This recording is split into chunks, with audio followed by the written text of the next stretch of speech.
welcome to the Seasoned Butcher. Well, as most of your states are, you're probably wrapping up that deer hunting season. Up here in Wisconsin, she's kind of chilly, so the only thing we got left is a couple metro zones.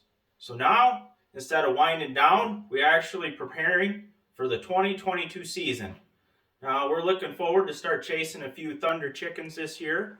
So what we're going to do is we're going to check and see how much turkey we have in our freezers, because we're going to want to get that cleaned out so we can start fresh spring of the year. So today, what we're going to make, and I mean you have to try this, we're going to make some wild turkey breakfast sausage. If you have never had this before, and as you can tell, Jim and I are really big hunters. If you check their channel out, you can see that we got some of them hunting videos on there. Out of all the wild game that we have made and went through, we have found that wild turkey makes the best breakfast sausage that you have ever ate. So, what you need to do to get started with this wild game breakfast sausage is you need to weigh up, dig out of that freezer, and see how many pounds you're actually dealing with. It's okay if you're off just a few pounds. It does not have to be exact. If you only got 10 pounds, 5 pounds of wild turkey, you can just mix the rest with pork, and you can have an incredible wild game treat that you'll be coming back to time and time again. So, let's get started and hop into this video. So, the first step that we're going to do on making this wild game breakfast sausage is we're going to pick our seasoning. Now, today, we're actually doing a big batch of wild game breakfast sausage. As you see here, we got 3 different flavors picked out. You pick out any flavor you want, that whatever trips your little taste palate that you want to try, and venture outside the box sometimes. Just because you got that go-to, it's okay if you pick another one to give it a shot. So what you're going to do is pick your seasoning of your liking and get ready to make some of the best breakfast sausage you've ever had. Now, the first step, as you can see here, is we already have our turkey ready to go. But what you need to do is when it comes out of the freezer or off that bird, is you're going to pick all the little pin feathers off that turkey. We chunked all of our turkey up in about 1 inch to 1 inch cubes. And while you're doing that, you're looking for any little bloodshot BB hole that went through that turkey breast. And you're going to slice right down that little BB hole, because usually what's stuffed inside is a feather. As you can see in this picture here, I found that little feather by slicing right down that wound, that BB hole that went through the breast. So, what you're going to do is cut your turkey up 1 inch to 2 inch cubes, whatever fits through the throat of your grinder. Cut all your bloodshot off. Cut out any little feathers that need to be. And always, there's a little yellow fat that's on that bird. You're going to want to cut that out, and a few of the tendons. If the tendons get left in the bird, you're going to have a little chewy piece in your breakfast sausage. My wife kind of doesn't care for it, so I just cut that little piece right out. Then, we're going to be using pork butt today as the extra filler. So, we're going to be using 50% pork butt, 50% wild turkey.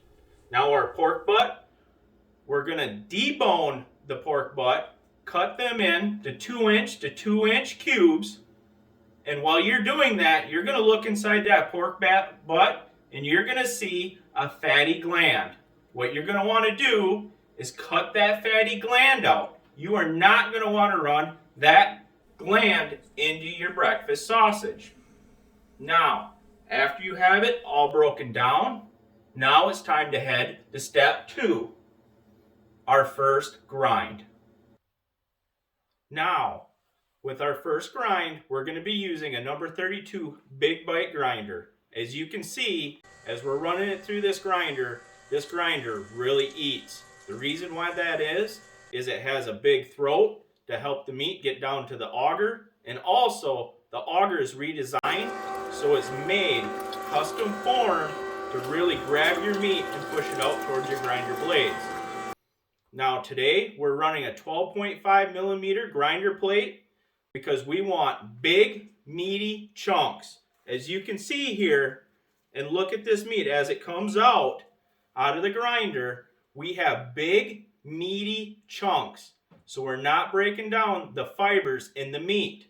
This is some of the mistakes that you see with people in their texture issues is they're running it through too small of plates right away from the get-go and making mush out of it. They're breaking down the meat fibers in that meat. So that's the reason why I run a 12.5 millimeter grinder plate is I want my finished product to have a nice meaty texture. And it all begins with your first grind, not breaking it down too small. Now that we got done running all of our meat through that 12.5 millimeter grinder plate, we're going to head to the next step. We're going to head to step number 3, mix your seasonings. Now, I do not have a big fancy meat mixer. I'm going to be doing this all by hand. Now, if you want your meat thoroughly mixed up so you have even season in every bite, this is an easy way that you can thoroughly coat and season your whole entire batch. So the first thing that you're going to do is get your seasoning and get your recommended water that you need for this mix ready to go. On this particular mix, I have 1.5 cups of water. Now, what I'm going to do is I'm going to take my seasoning with my meat, and I'm only going to put in half the seasoning.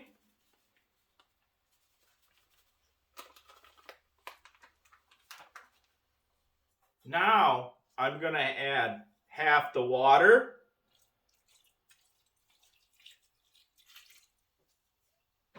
And I'm going to mix it up.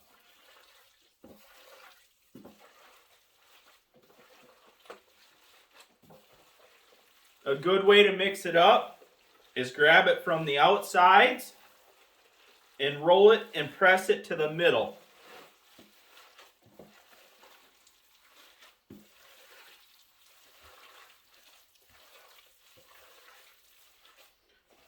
Now when I have half of this seasoning all mixed in,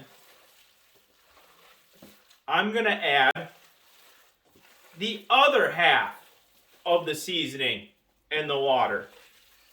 And I'm going to thoroughly mix that in also. I scoop the outsides, roll it to the middle, and then you know that you're getting all the sides, all the corners, and all your meat is thoroughly mixed up and seasoned. Now everybody, that your meat is fully seasoned, we're going to step and go to the second grind. Step number 4, the second grind. What we're going to do is we're going to put this through a 4.5 millimeter grinder plate. Now this 4.5 millimeter grinder plate will break down all that crucial little tendons, so you'll have a nice, smooth, consistent product. As you can see here, coming out of this number 32 big bite, this thing really eats the meat. What separates a lot of these grinders is you look at this one here is the second grind. Watch how that goes down through the throat, and as fast as I'm feeding it, it can eat that second grind. I don't even use a plunger. Now, this 4.5 millimeter, if you watch how it comes out, it's a nice, smooth consistency. This turkey and pork marries together awesome, and you can't deny this texture will be the best that you have ever ate for breakfast sausage. So, now that we have all of our meat run through that 4.5 grinder plate, what we're going to do is hop to the next step, step number 5, stuffing. Now today, since we're making breakfast sausage, we're going to be stuffing them not only in 1-pound tubes, as you see here, but also we're going to be stuffing them in a collagen casing, a 23 millimeter for fresh sausage. So if you're a DIYer, having this 30-pound electric stuffer can be a game changer. Now, it has a nice little dial on it where you can slow it down to do them delicate casings, or you can speed it up and really hammer out some 1 or 2 pound bags. So, with this unit that I'm using today, comes with a foot pedal, so when you're all by yourself, real easy to use. As you can see here, after we get done stuffing a bunch of our 1 pound tubes, I'm going to switch over and I'm going to stuff these 23mm fresh collagen casings. Now, a little trick for you here is after you get done stuffing these collagen tubes, let them sit for about 10 minutes because it really softens up that collagen casing, and then you can begin linking and twisting. A little trick that I like to use is I have a little piece, this is a zip tie that I use right here, as a measuring stick. So then you can have symmetrical links.